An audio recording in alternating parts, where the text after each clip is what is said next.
the historic decision from former Vice President Joe Biden, revealing today Senator Kamala Harris was his choice for a running mate. She's radical left. Now she tries to pretend she's not, but she's the most liberal person in the U.S. Senate. President Trump is not backing down from his feud with the United States Postal Service. He's now installing a well-known loyalist to enact his vision. They want $25 billion for the post office. Now, they need that money in order to have the post office work so it can take all of these millions and millions of ballots.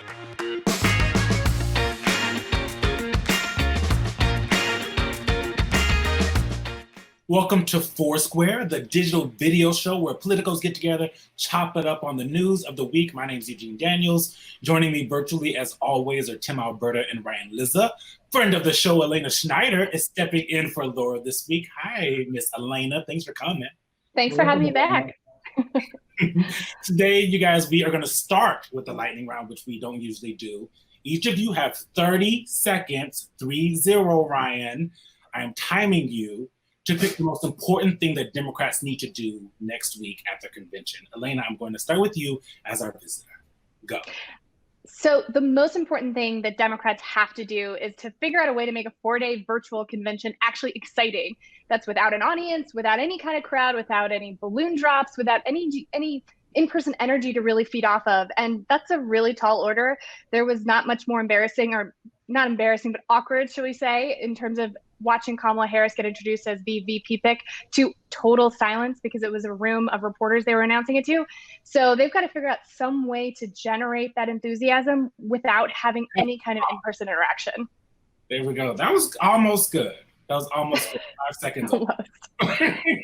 Tim, you go first. You go next.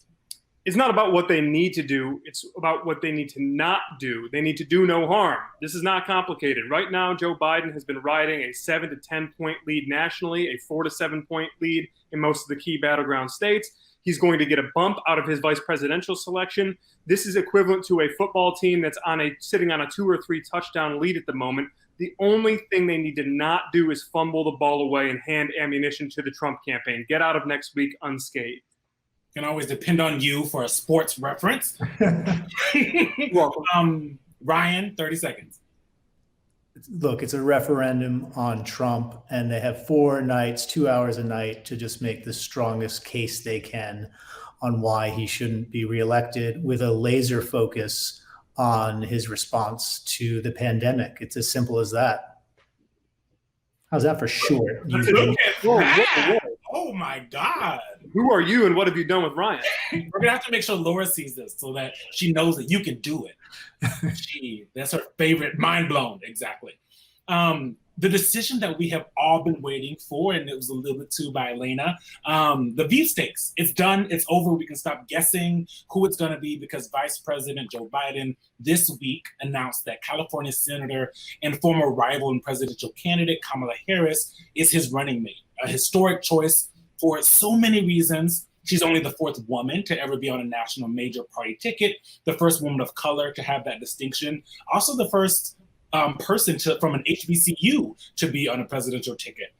She went to Howard University. So Wednesday, they had their first joint appearance together in Delaware. Here's a little sound of how they're going to be talking about President Trump for the next few months.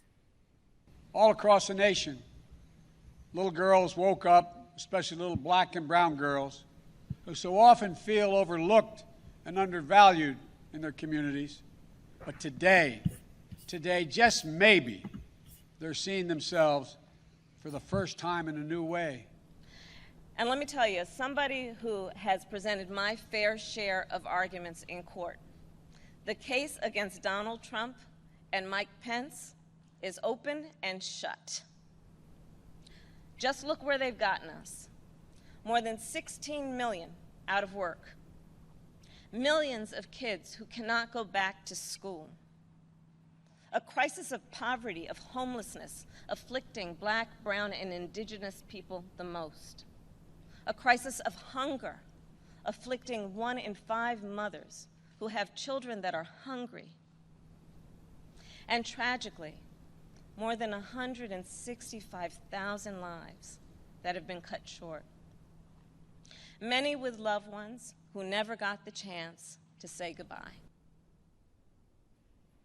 Ryan, based on some reporting I know you're doing right now, how did Team Biden come to this decision? What kind of running mate was he looking for here? Well, look, this is an example where the conventional wisdom, which is usually wrong, was right. And also kind of amazing that the conventional wisdom that the person who would be best for Biden is an African-American woman. That's kind of mind blowing that it was to the Biden campaign that she was the sort of most obvious, safest choice, right? And people have been talking about Kamala Harris as Biden's most likely running mate all the way back a year ago. Politico did a story in May of 2019 about how that was the best ticket for the Democrats. She had to overcome a couple of things, though. And those things were, would she be loyal to Joe Biden? And, as a corollary to that, would she be too focused on running for president herself, likely in 2024 if they win? Because as we've reported, Biden has said privately that it's very unlikely that he will stand for re-election. And I think because of their concerns about those two issues, they went through a lot of other options and then came back to the original, the sort of obvious one. And I think Biden knows more about the vice presidency than anyone, right? It's the one thing he is a true expert on. And when he was signing up with Obama, he was very specific on the kind of vice president he wanted to be, which is a very good thing for Kamala Harris because he wants her to be an important in-the-room advisor, as he said yesterday, the last person in the room to advise him on important decisions. And I think that's what he was looking for. And even though the awkwardness of a lot of video chatting, not as much in-person time as he would have liked to have with her, I think he came to the conclusion that she was the person that he could develop that kind of relationship that he and Obama had. And remember, he didn't have that kind of relationship early on. He had to actually, work to create it. And I think he decided that he could recreate the kind of magic that he and Obama had with Kamala, even though it's not present at the moment. Yeah, I mean, we also remember when she body slammed him in that debate. So he picked someone who's not scared to at least publicly do that to him. Honestly, I think that has been exaggerated as a. Come on, that's the one moment everyone remembers. I think it's been exaggerated as a point of concern for Biden. I think that was the least. That was something that he got over very quickly. I think much more important to him is what kind of governing partner would she be? Look, he was looking for. The search was for Biden's Biden, right? He has such a high opinion of the kind of vice president he was that he wanted someone to match that. I think that's why he was very unsatisfied with a lot of the choices, but became convinced that this was the best one. Elena, it always felt, just like Ryan was talking about there, that Harris was at the top of that choice, right? Like she always seemed like the person he was going to pick, which meant that we were always thinking that's not the person he's going to pick. He's going to pick a surprise person. But the left started to push Karen Bass, representative in California, and others for a lot of different reasons. How is this choice, Kamala Harris being picked, being perceived and received by progressives? So Kamala Harris was not the favorite of progressives, clearly. And that's both for political reasons and for policy reasons. On the policy front, they don't like her because they see her as somebody who is flip-floppy, sort of wish-washy on the Medicare for All question, where she initially supported in the primary and then walked back her support for single payer. She's somebody who obviously was a prosecutor. They see that as a problematic job history for somebody who is going to try and work on criminal justice. They don't like somebody who has been a part of the system they see as fundamentally problematic. And they just don't really like where she stands in terms of pretty moderate positions. She hews relatively closely to where Biden is, even though she has some notable areas of disagreement. Take the Green Deal, she supports that, the Green New Deal. But on political reasons, they also don't like her because they envision, like Ryan said, there's not a lot of expectations that Biden is necessarily going to run for re-election. And if he doesn't, Kamala Harris would be seen as the heir apparent for the Democratic nomination come 2024. And progressives would have much preferred a wide open primary where they could have put up whoever they wanted. And somebody like Karen Bass, who had explicitly said that she was not going to run for president or didn't have interest in running for higher office, or someone like Susan Rice, who had never run for office before herself, those were seen as people who might ultimately opt not to run and therefore leave things really open. Ultimately, though, I don't think this is necessarily going to keep anyone in the progressive camp from voting for Biden and Kamala. I think that they are aware that this is sort of the necessary choice that they have at the moment. They're just not going to be happy about it. Yeah. Tim, President Trump has been struggling this entire campaign to define Joe Biden and hit him with something that sticks. So far with Kamala Harris, they've gone with phony, mean. They called her the most liberal senator in the Senate, to which I'm sure Bernie Sanders wants to have a conversation with them about. How hard is it going to be for the Trump campaign to define Kamala Harris in a way that, pulls down Joe Biden? So generations of political science students to come are going to look back at the Trump campaigns and the Trump world's response to the pick of Kamala Harris as a textbook example of what not to do in terms of rapid response, in terms of political definition, in terms of negative partisanship aimed at rallying your base and persuading voters. Over the last 36 hours, what we've seen is such a patchwork of inconsistent and at times contradictory messaging out of Trump's orbit as to Kamala Harris and what her elevation to the Democratic ticket means, that voters are not left with any sort of a firm takeaway on who she is and why they should not like her, right? Think back to 2012 when Mitt Romney put Paul Ryan on the ticket. In the first 12 hours after that announcement was made, voters, anybody who was picking up a newspaper or turning on the television or listening to talk radio, they were getting a very effective, digestible, bite-sized talking point out of Obama world about why Paul Ryan, with his desire to cut Medicare, with his desire to cut Medicaid, slash the social safety net, why he was a danger to working families and why he did not care about average, everyday, hardworking Americans. And that fit perfectly hand in glove with their attacks on Mitt Romney himself. The attacks and the defining of Paul Ryan, they were one and the same with the defining of Mitt Romney. Kamala Harris is a lot of things and to a lot of people. And to Elena's point, she's not easily defined. So that part of it is understood.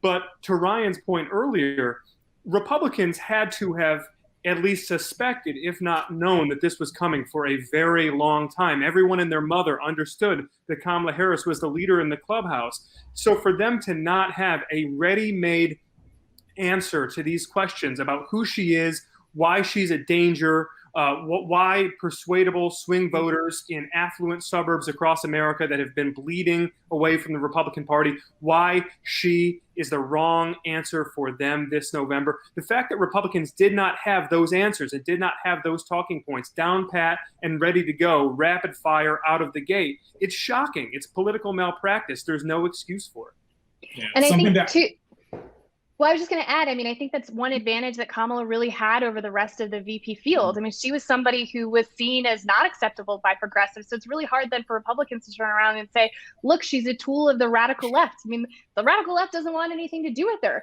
So it's much harder to make that argument when she's been able to get through a primary, started defining herself as a moderate, or at least a little more center left than other Democrats, and then turn around and paint her as something the opposite during the general election. But they are trying. Can I add one more thing to this? Yes, please. One of the things that, and I've been talking to Democrats about this VP choice for weeks now, as we've all been reporting on this.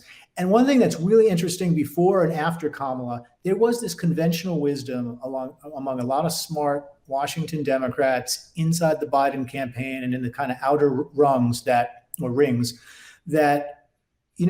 if they could have their way and didn't have to choose a running mate, that would be great with them, right? Because the cliche of this pick was do no harm. And yesterday and today, in talking to some of these same people, there was a reversal and saying, you know what? maybe we're wrong about that. She added energy to the ticket yesterday. She made a very cogent attack on President Trump from their perspective. She's a better public speaker often than Biden. And there was this more charming, probably. What's that? More charming than Biden at times also. Right. And there was the sense that, wow, the do no harm thing, they took it too far. They forgot that this person actually could be a net plus, not just someone you'd have to worry about, being the negatives. So I think that was a big reversal among a lot of Democrats I've been talking to. And just one other thing I would add to put a bow on this, guys, is, obviously the Trump campaign needs to make up its mind. Is Kamala Harris a radical tool of the progressive left who's an anarchist and wants, riots in the streets? Or is she a top cop who was over prosecuting, young, poor black kids? Like it's got to be one or the other, right? But I do think that the difficulty in defining Kamala Harris is actually reflective of one of her strengths, and I think probably one of the reasons that Joe Biden was attracted to her. She is someone who is, I think, complicated politically and shows real flashes of pragmatism and isn't necessarily the hardened ideologue that many people in the U.S. Senate are these days. In fact, I'm really reminded of this moment in March when Kamala Harris came to Detroit and she endorsed Joe Biden, campaigned for him there the night before the Michigan primary. And that night, Joe Biden, when he got up to speak after Kamala Harris introduced him, he called himself, quote unquote, the bridge to the next generation of Democrats. And that was the most explicit language he had used throughout the whole primary season to describe himself that way. And it was interesting to listen about the way he talked about Kamala Harris. It seemed as though Joe Biden was looking to be a bridge to not just any Democrat, but to a Democrat who have some of his own political sensibilities, somebody who has the ability to sort of triangulate between different wings of the party, somebody who does not see the political world in black and white. And so while Kamala Harris's ability to sort of move back and forth between these poles of the spectrum of the Democratic Party might be seen as a weakness to some, I think clearly it was seen as a strength to Biden. Yeah, absolutely. And we will continue to see how they have the weirdest rollout ever of a VP candidate because they can't really be around each other that much. She can't go off by herself and have huge crowds. So this will be super interesting for all of us.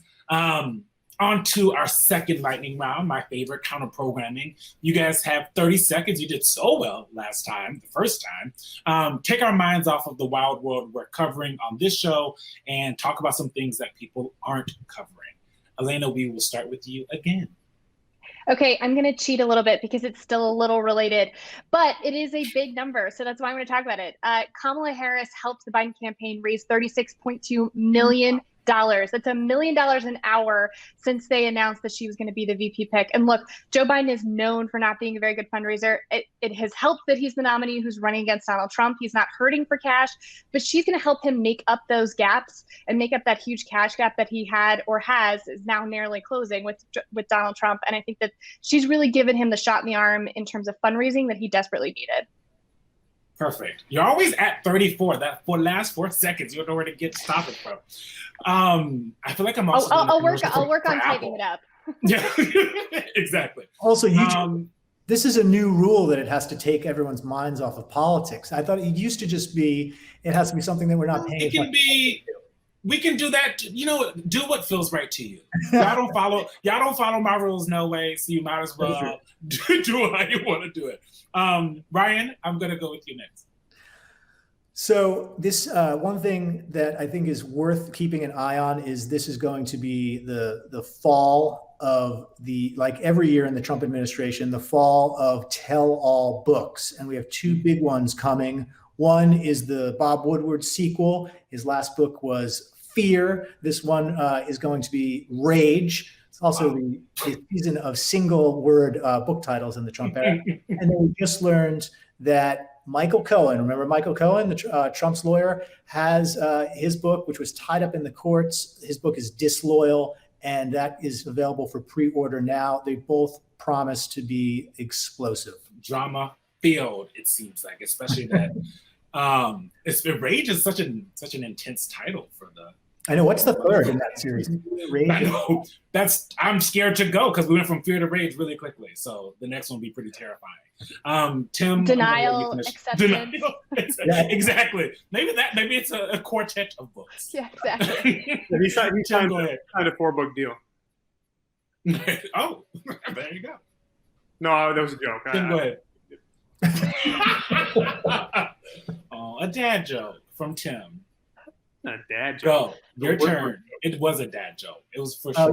On behalf of dads, this idea that all like jokes that you don't like are dad jokes. Right. They are. I mean, it's anti-dad.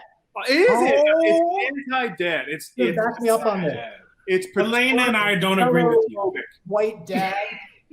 I'm glad we've heard from the over 40 set on this. Wow. Whoa. I was Not over 40. Don't lump me in.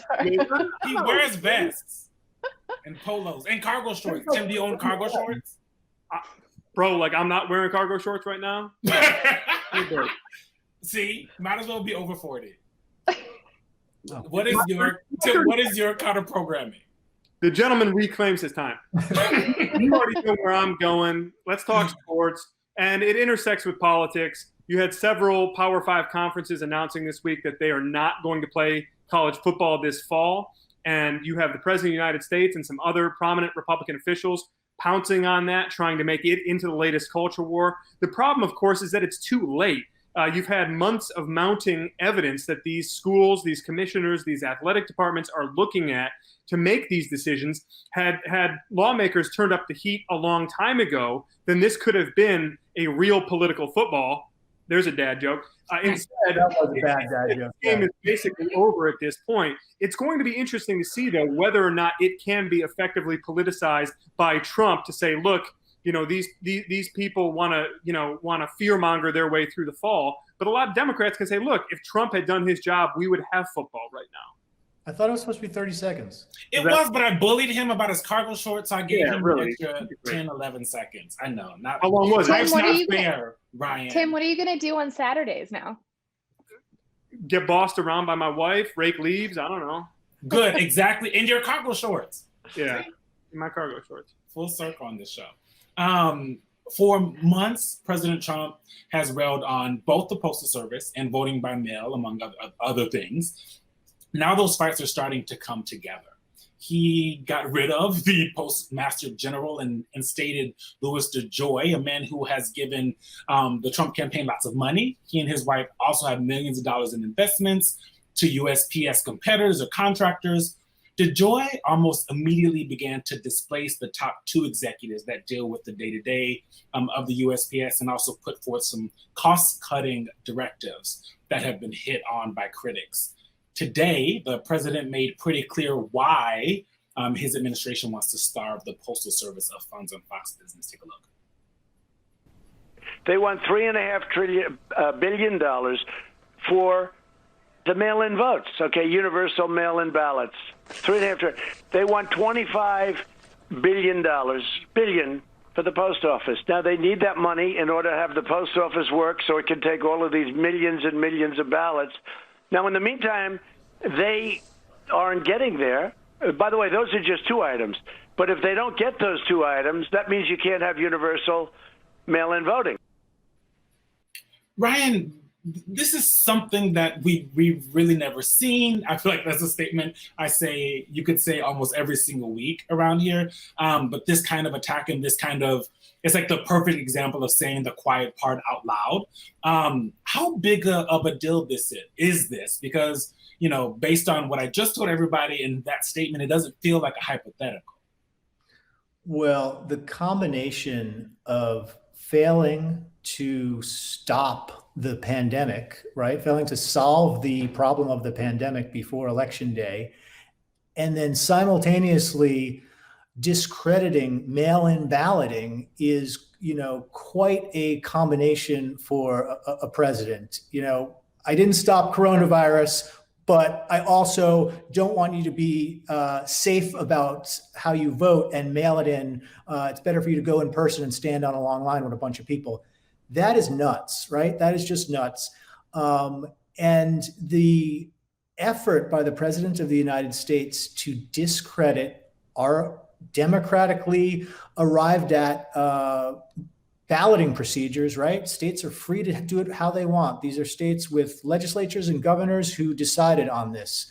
You might not like that system. You can advocate for a different system, but it is a legal and legitimate system that is set up before the election. And for a president to constantly denigrate that, discredit it as rigged and fraud is nothing short of destabilizing to our democracy. So having said all of that, I will say what he was talking about on Fox and Friends today was specifically the extra money in the COVID relief bill going through Congress. It wasn't quite as terrible as I think some people thought it was, where he was admitting that he wants to defund the post office so he slows down the mail. I think that question is still out there, whether this donor that he put in charge of the post office, whether that is the actual kind of plan here. I think the jury is still out on that, and it's deeply disturbing that that's a possibility. But what he was saying here is about the extra money that Democrats want to expand mail-in voting, mail-in balloting, rather than defunding to prevent the post office from doing what it's already supposed to be doing, if that all makes sense. Because there was two different pieces, right? Like he's talking about the mail-in voting, but also talking about them wanting to give more funds to the USPS, and one that I think it was $10 billion that had been agreed on, at least in principle, by Mark Meadows. Yes. When they were having when they were having those conversations. Tim, how are Republicans reacting? How do they clean this up? Are they just going to jump on board? It is, as Ryan said, kind of crazy, and a little, people don't seem to know how to react to it. Well, yeah, I mean, right. Part infinity. I mean, how many times have we had to go through this before? Look, Republicans are going to react the same way that they usually do. A third of them are going to say that they have no idea what we're talking about and that they didn't see the clip. A third of them are going to say that they have no comment. The other third are going to say that what the president was trying to express is defensible, and maybe he just didn't articulate it quite the right way, but that it's not nearly as villainous or treacherous as we in the fake news media are making it out to be, and then we'll all forget about it 3 days later. What I find compelling about this particular episode, and Eugene, you and I have talked about this off air, I really try to go to lengths to not be hysterical and reactionary about things the president says. But his intent here, oftentimes it feels like what he says does not match with his actual intent.